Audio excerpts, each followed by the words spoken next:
اہل بیت علیہم الصلاۃ والسلام کے ارشادات، ان کی نصیحتیں، ان کی احادیث، ان کی روایات کے مقابلے میں کوئی نظریہ رکھتا ہے، اور اگر ہے کوئی ایسا جو عقلی دلائل کے مقابلے میں کوئی نظریہ رکھتا ہے تو اس کا فیصلہ آپ کریں۔ قبلہ یہ تو خود ہم نے آپ سے پوچھا، آپ نے مجھ سے پوچھا ہے، ظاہر سی بات ہے کہ ایسے لوگ وہ لوگ ہیں جو قرآن کی توہین کرنے والے لوگ ہیں، جو احادیث کی اہانت کرنے والے لوگ ہیں، جو عقل کے مسلمے کو بھی قبول کرنے والے لوگ نہیں ہیں۔ ظاہر سی بات ہے یہ دنیا میں اپنے آپ کو کچھ بھی کہہ لیں، لیکن آخرت میں قرآن کی توہین اور قرآنی نظریات کی مخالفت کرنے والوں میں شمار ہوں گے، اور احادیث پیغمبر کی مخالفت کرنے والوں اور عقلی دلائل اور مسلمات کی مخالفت کرنے والوں میں یہ لوگ آخرت میں شمار ہوں گے۔ اچھا قبلہ، ابھی اس سے پہلے میں ایک سوال کیا تھا، آپ جواب دیتے دیتے اس میں آپ نے کہا کہ حضور نے اپنے بعد والوں کو جو اپنا جانشین قرار دیا ہے وہ معصوم ہے اور ان کا وسیلہ دیا جا سکتا ہے۔ دیا جا سکتا نہیں، دیا جانا چاہیے۔ دیا جانا چاہیے، جی ہاں۔ کس کتاب میں؟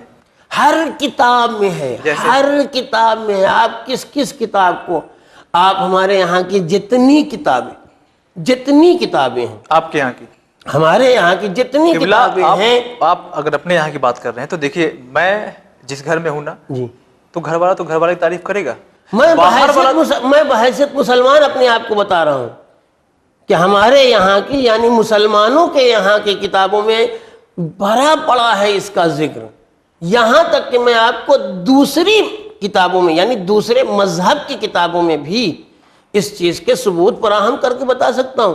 قبلہ، آپ جو گفتگو کر رہے ہیں، اب جس حد تک بھی یہ صحیح ہے، ہمارے ناظرین بالکل جس حد تک نہیں، 100% یہ بات بالکل صحیح۔ میں ایک آپ کو مثال ابھی عرض کروں، جو عالم اسلام کی بڑی صحیح ترین کتابیں ہیں، ان کتابوں میں دوسرے نمبر کی کتاب ہے صحیح مسلم۔ پہلی ہی جلد میں جو اردو میں ترجمہ ہو چکا ہے، اس میں بھی ایک پورا چیپٹر ہے، ایک باب ہے کہ وہ لوگ جو حالت شرک میں مرتے ہیں ان کو کوئی وسیلہ کام نہ آئے گا۔ یہ چیز تحریر ہے، اس میں تحریر ہے صحیح مسلم کے پہلی ہی جلد میں، باب 9 چیپٹر ہے۔ جی 9 چیپٹر ہے ہی اس باب میں، اس بحث میں، کہ جو لوگ حالت شرک میں مرتے ہیں ان کو کوئی وسیلہ کام نہ آئے گا۔ لفظ وسیلہ کا استعمال بھی ہے۔ یہاں پہ ایک چیز میں صرف اپنے ناظرین کے لیے روک رہا ہوں، نہیں، پھر میں آپ کو دوہرا دوں، جو لوگ حالت شرک میں مرتے ہیں، نہیں بول رہا ہوں، جی ہاں، اب آپ حالت شرک جو ہے نا، یہ شرک میں مر جانا، جی، یہ مجھے معلوم ہے، ہو سکتا ہے ہمارے کسی ناظرین کو نہ معلوم ہو۔ ہاں، بتا دیں، بتا دیں، آپ آرام سے بتائیں، آپ بتائیے اس کو۔ نہیں، آپ بتا دیجئے اپنے ناظرین کو کہ حالت شرک پر کون مرتا ہے۔ جو حالت شرک پر مرتا ہے اس کو وسیلہ کام نہیں آئے گا۔ میرا سوال آپ نے سمجھا نہیں، میں آپ کو یہ کہنا چاہ رہا ہوں کہ آپ ہمارے ناظرین کو پہلے یہ بتائیے کہ حالت شرک میں وہ کیسے مر جائے گا، کیا کرتا ہے کہ وہ حالت شرک میں شمار ہو جاتا ہے؟ وہ اللہ کی الوہیت میں، خدا کی خدائی میں کسی کو اس کا شریک قرار دیتا ہے کہ اللہ اپنی خدائی چلانے میں قادر مطلق نہیں ہے، اسے کسی کو اپنی خدائی چلانے میں ایک مدد کی ضرورت ہے، ایک پارٹنر کی ضرورت ہے، تب وہ مکمل اللہ ہو سکتا ہے۔ وہ انسان مشرک ہے، وسیلہ بنانے والا مشرک نہیں ہے، وہ انسان مشرک مرتا ہے۔ وہ انسان مشرک ہے جو اللہ کی الوہیت میں، اس کی خدائی میں، اس کے خدا ہونے میں، یا اس کے پارٹ کرے، اس کو تقسیم کرے کہ یہ ملاؤ تو اللہ، وہ انسان مشرک ہے۔ ایسا انسان جب اس دنیا سے جائے گا، مرے گا، اسے کوئی وسیلہ کام نہ آئے گا، یعنی جو حالت اسلام پر مرے گا اسے وسیلہ کام آئے گا۔ قبلہ، آپ کی باتوں سے جی ٹھیک ہے، مطمئن ہوں، لیکن الحمدللہ سوال میں آپ سے اور کرنا چاہتا ہوں۔ جی، بیچ میں نے مثال دی تھی لیکن آپ نے میری بات کو ہی کاٹ دیا، لیکن میں اس چیز کو لاؤں گا۔ خدا نہ خواستہ ایسا وقت آپ پہ پڑے کہ آپ میرے پاس آئیں پیسہ مانگنے کے لیے، جی، میں دوں گا آپ کو، لیکن یہ بتائیے، مرنا تو ہر انسان کو، میں مر گیا، میرے مر جانے کے بعد آپ میری قبر پہ آ رہے ہیں جی، اور کہہ رہے ہیں کہ بھائی عرفان مجھے 25,000 روپے اور دو، میں دے پاؤں گا؟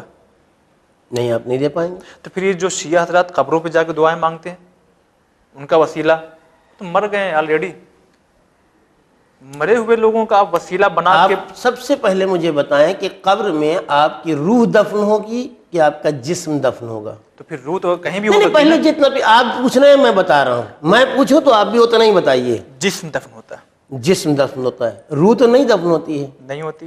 انسان کا تعلق، جسم کا تعلق جسم سے ہے یا روح کا تعلق روح سے ہے؟ آپ پوچھ رہے ہیں تو میں بھی جو پوچھتا جاؤں وہ بھی بتاتے جائیے. جی اصل تعلق جسم کا جسم سے نہیں ہے، اصل تعلق روح کا روح سے ہے. تو کیا جہاں جسم دفن ہے وہیں روح رہے گی، کہیں جا نہیں سکتی وہ؟ دوسری جگہوں پر بھی جاتے ہیں، اسی لیے ہم کہیں اپنے بھی گھر میں بیٹھے رہتے ہیں تو کہتے ہیں میرے پروردگار تجھے محمد عربی کا واسطہ. تو پھر وہاں جانے ہم کیا مدینہ طیبہ جا کے صرف وہاں نہیں کہتے ہیں، وہاں تو صرف اس لیے کہتے ہیں کہ یہاں ان کا جسم پاک دفن ہوا تھا، یہ جگہ بہت مبارک ہو گئی ہے ان کے جسم کی وجہ سے. ہم گواہی دیتے ہیں شہدائے کربلا کے ذیل میں، آپ نے یقیناً زیارت میں پڑھا ہوگا کہ ہم گواہی دیتے ہیں کہ جس زمین پر آپ دفن ہو گئے وہ زمین بھی پاک ہو گئی آپ کے دفن ہو جانے کی وجہ سے. اس لیے صرف جا کے ہم مدینے کی عظمت کے قائل زمین ہیں. پاک ہو گئی؟ کیا زمین پاک نجس؟ ہو گئی، پاک و پاکیزہ ہو گئی. کیا دفن ہونے سے پہلے نجس تھی وہ؟ نجس نہیں تھی، ہرگز نجس نہیں تھی. تو پھر آپ کیوں کہہ رہے ہیں پاک ہو گئی وہ؟ پاک ہونے کے معنی یہ ہے کہ وہ دوسری زمینوں کے مقابلے میں با افضل ہو گئی، فضیلت حاصل کر لی اس نے. یہ کہیے نا کہ جی. افضل ہو گئی، آپ نجس کہہ رہے ہیں. نہیں، نجس تو زمین خود پاک کرنے والی چیزوں میں ہے. اسی لیے میں نے کہا نا، اسی لیے میں نے آپ کو خود پاک کرنے والی چیزوں میں ہے، وہ نجس نہیں ہوئی. لیکن عظمتوں کے اعتبار سے جس عظمت پر وہ زمین فائز ہو گئی پہلے نہیں تھی. ہم اس لیے جاتے ہیں مدینہ منورہ میں، جا کر وہاں دعا کرتے ہیں. اس لیے نہیں کہ ہم حضور سے ہندوستان میں دعا نہیں کر سکتے، ان کو وسیلہ نہیں بنا سکتے ہیں، اس لیے کہ یہاں ان کا جسم دفن ہوا ہے. ہم اس لیے جنت البقیع جاتے ہیں کہ وہاں معصومین کے اجسام دفن ہوئے ہیں، اس وجہ سے وہ زمین بابرکت، مزید بابرکت ہو گئی. ہم اس لیے کربلا وہاں جاتے دفن ہیں. ہو گئے، وہاں روضہ بنا ہوا ہے جی مدینے میں، سامرہ جی میں جی اور جی کربلا میں. وہاں ٹھیک ہے، وہاں ان کا جسم دفن ہے. جی آپ اپنے ہندوستان میں اسی سیم ایک دم شبیہ اسی طرح کی ٹو کاپی آپ نے ایک روضہ بنا لیا اور وہاں پہ ایک قبر نما بنا لیا، وہاں پہ جا کے دعا کر رہے ہیں، تو وہاں تو جسم دفن نہیں ہے. جی بالکل آپ کی بات صحیح ہے. دو باتیں ہیں. جی. سب سے پہلی بات تو یہ ہے کہ یہ سوال آپ کی بحث سے خارج ہے.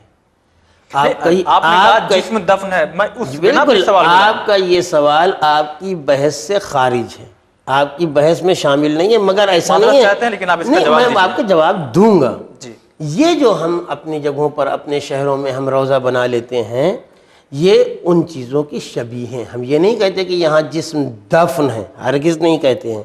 ہم صرف یہ کہتے ہیں، ہمارا جو مطمع نظر ہوتا ہے، جو ہمارا نظریہ ہوتا ہے کہ ان مقامات تک پہنچنا ہمارے لیے دشوار ہے، لہٰذا یہ شبیہ سازی، جی.